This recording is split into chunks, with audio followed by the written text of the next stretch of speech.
back to the Budgeting Sisters. I'm April, and today is Wellness Wednesday. And for the month of July, we are doing Christmas in July. And one of the ways that I am hoping to make Christmas 2023 less stressful, less busy, is to be prepared.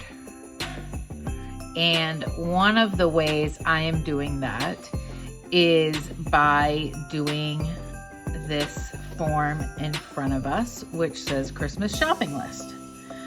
I searched the internet for a free printable, and I found this at mom, the letter 4, or the number 4, real.com. So mom, the number 4, real.com.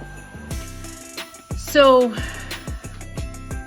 what I am hoping to do is make a list of who I need to buy Christmas gifts for.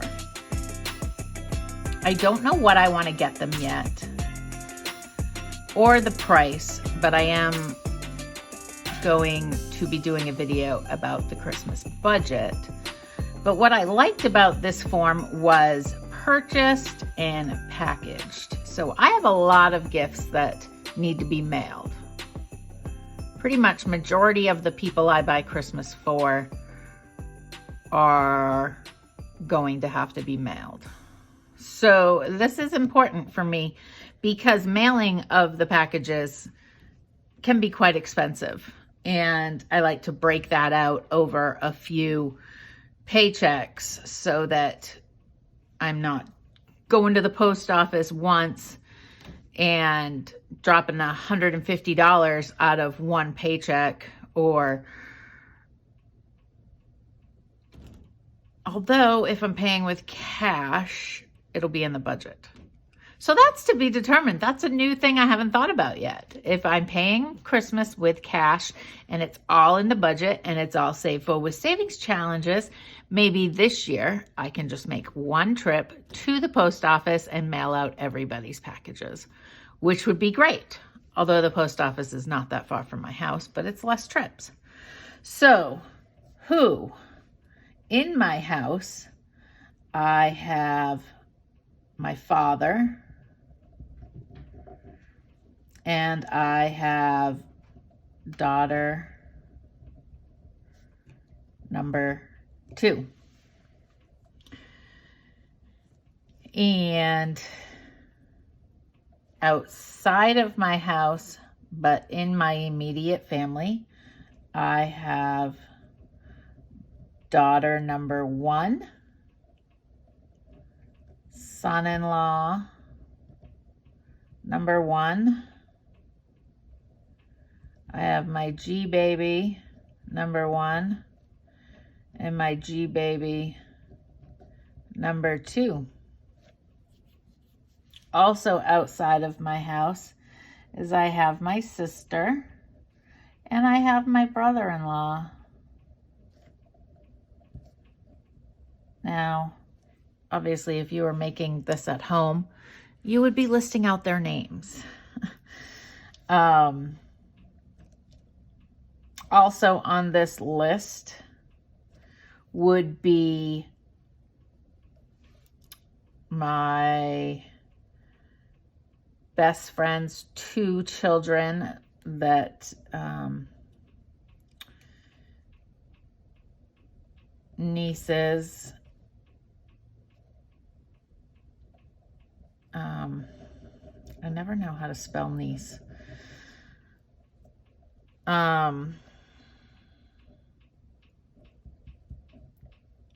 So I'll put them on the list. So my nieces, and I have my employees times 6. I have 6 people right now that work for me.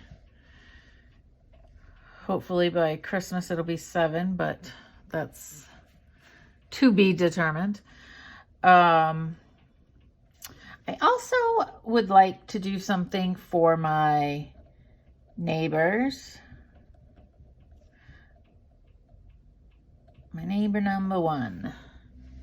We like them and they always stop over.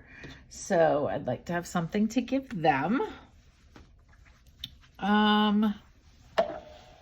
I think for me, that is the extent of my list of who I need to buy for.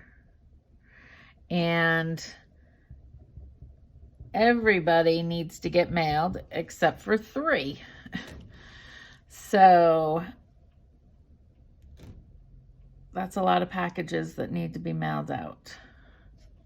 If I choose to do gifts. I know with the kids, like the grandbabies and my nieces, they like the gifts, but my daughter number one and my son-in-law and my sister and brother-in-law might just rather have gift cards and use the money or the cash and use it as they see fit, which is fine with me. I have no problem. Why do my cats always come up here when I'm videoing? Anyways, I have no problem giving cash to people or a gift card to people if that is what they need and will make them happy. I actually forgot the love of my lives.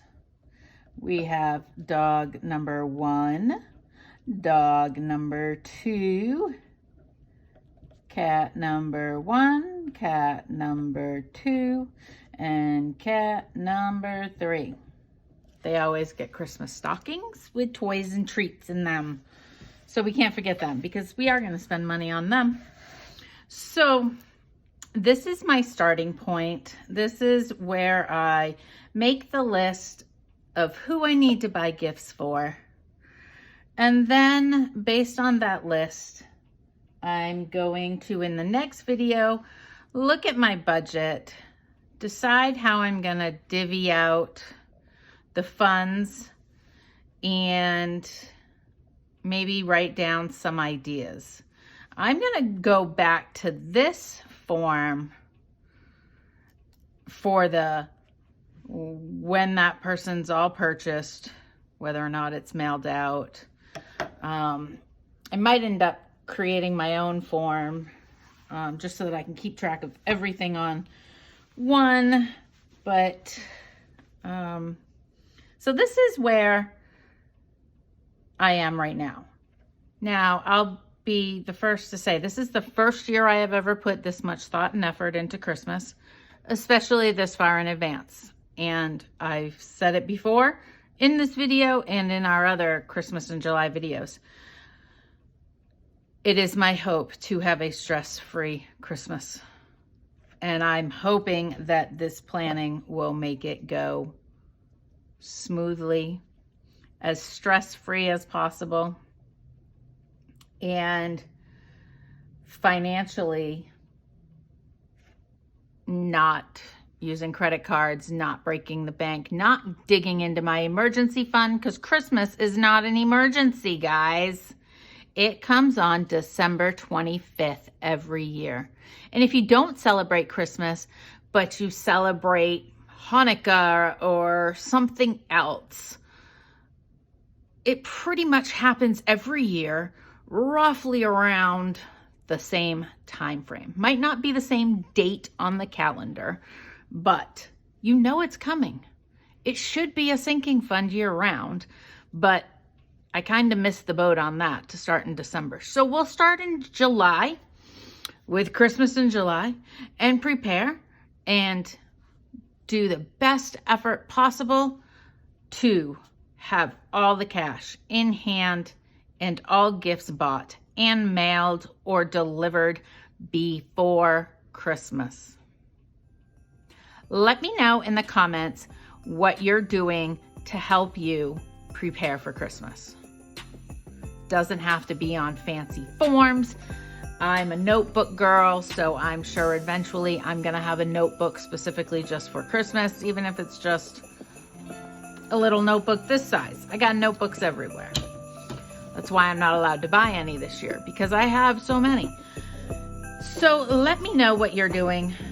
I would love any suggestions as to what has worked for you in the past to make Christmas not stressful, to help you get prepared.